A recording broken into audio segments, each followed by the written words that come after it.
Quad66 and Captain Ryder here. Big video today because we are introducing the Quad66 WarPig 3D printed canopy. Yep, look at that. It's 3D printed. No zip ties. Yes. That's a big change. That's a big difference. Isn't it lighter? You know, it actually turned out to be lighter. I was surprised about that, I think.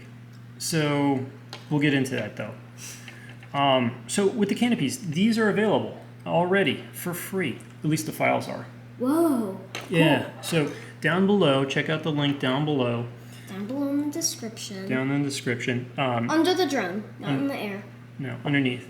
There is a link to the Quad66 Ko-fi store, and so the STL files for you to go ahead and print these or have someone print them for you are there. They're intended to be printed in 3 TPU, like a lot of, I think, canopies are. But let's go through this. So a big thing that I wanted to do was I wanted to address the sort of like the gaps that the zip tie canopy left. And one of those gaps is that with the zip tie canopy, you have to have like you're building it, like you're building a canopy out of zip ties. And if that's not what you want to do, if you want to have more like a product that's more like kind of a manufactured look that you stick on here, that's what the intent of the 3D canopy. The other part too is I was hoping, and I think it's worked out, where I've improved the durability. So the zip ties, they work for a while, and eventually sometimes they snap because I think you're flexing and putting a lot of stress on the nylon at the flex points. Versus the TPU, it's closer to the form that you printed in.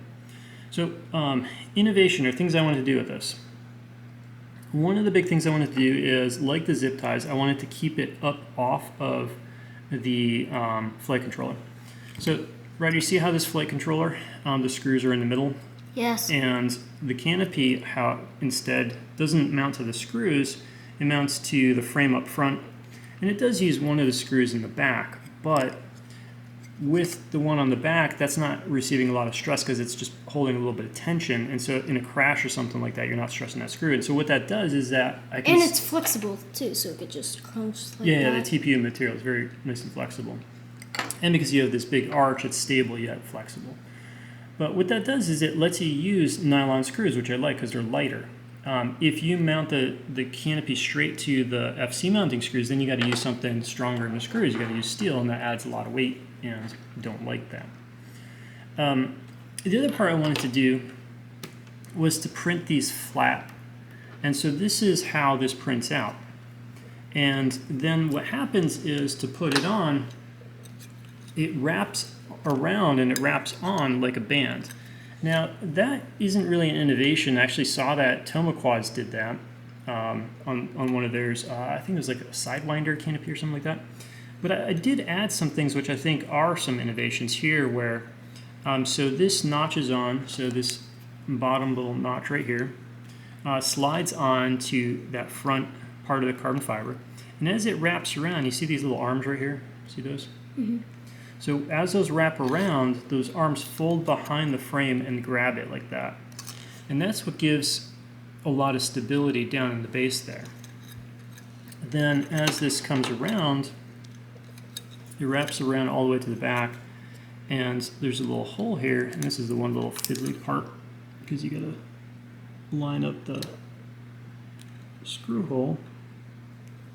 Yeah, get it on there. So that's the one little fiddly part, is to get that on there, and then obviously you just gotta feed through the antenna.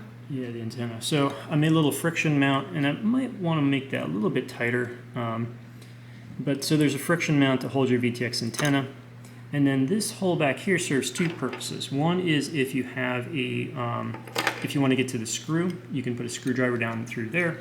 The other purpose it serves is with these GenQ boards. The most convenient place to mount these capacitors in a non-awkward place is sticking out the back, and so that hole works to where I could stick that out the back.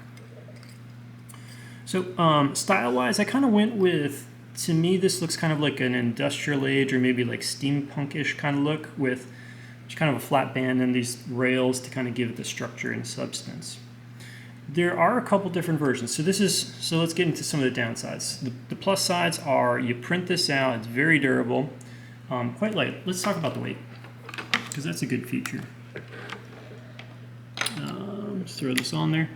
So this is the heavier one, and it comes in at 1.5. This is the standard. And then the slammed canopy comes in at 1.32. So that's pretty darn light. I was actually surprised by that. I thought that these were going to be heavier than the zip tie canopy, and as it turns out, they're probably just as light, if not lighter.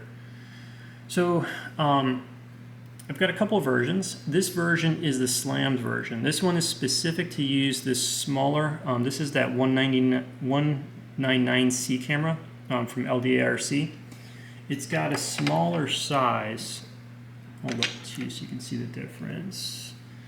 So here's a BI. This is a newbie drone camera, which is a standard one.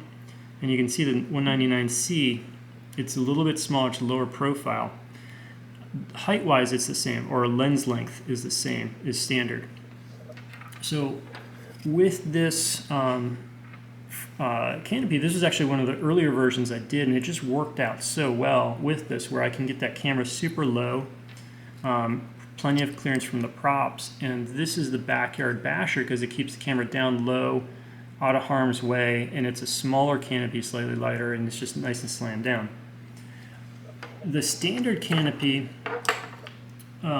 we had some things to deal with, mainly on the 3-inch props. There's not a lot of clearance there, and so what I did is I raised up the camera so the camera just tucks in just a little bit above the props, so that on the 3-inch frames you've got the clearance that way. So with the standard one, it's a little bit higher, a little bit less low profile, but it's still, compared to most other canopies, compared to any like Whoop canopy you're going to throw on top, like the newbie drone or any of the other ones, this is still lower profile than that. But it is a little bit higher than my slammed version. Then there are two different versions. One for the this is the Caddx Ant Light, which has a long lens, and then there's also a version for the standard cameras, which have the slightly shorter lens. On the standard and long lens, there's a cutout in back. That's one of the kind of differences where I might do that on the slam version as well. And you can see it's been humid, so I got some stringing on these, and I'll clean up if I just dry the filament. But on the back of the camera, on this slam version, I kind of wanted the camera tucked back in, and that's why it's got a flat, solid back. The one downside of that is that the camera can spin in there a little bit. On the other hand, the other ones I did with this cutout, and so that cutout is for this square block, so that the lens, as you see how it comes down like there, and at the base there's a square? Yes. So that square is what that cutout is, and when we push that in, do you see how it tucks in there? And then that gives it, makes it nice and flat in there. I might tighten up that square a little bit so that we get even less chance for that to rotate in there. But that's how that works out. You can see the slight difference in the camera height here, because this one is the long lens version, and so you can see how it stretches out just a little bit too far for the standard lenses. This is the one that's intended to fit on the Caddx Ant Light, and you can see here how it comes right to the edge. The standard length lens, you can see there, is going to be a slightly shorter part the way it protrudes there, and that's why this kind of lines up nice and flush there. Okay, so couple of things still to work out maybe. One of them is, how do you get the camera angle? One option, which I didn't start with this option, but one option is to put multiple screw holes back here, and then because this is on a band, if you just pull it or let it go forward, it's going to change your camera angle. And so having different screw holes here along the band, you can adjust the length of it. That's one option. I wanted to start with something potentially maybe a little over-engineered, but what I thought would be clever is to go ahead and use these front brace ridges on there. So what will happen is if you use, if you trim down this ridge down here, that's going to let the camera tilt back more.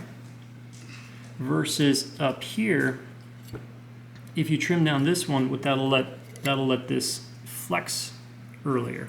And so if this flexes earlier, what's going to happen is the camera is going to stand up more. Versus if it flexes more down here, the camera is going to tilt back more. And that was kind of like what I want to try and do to adjust the tilt.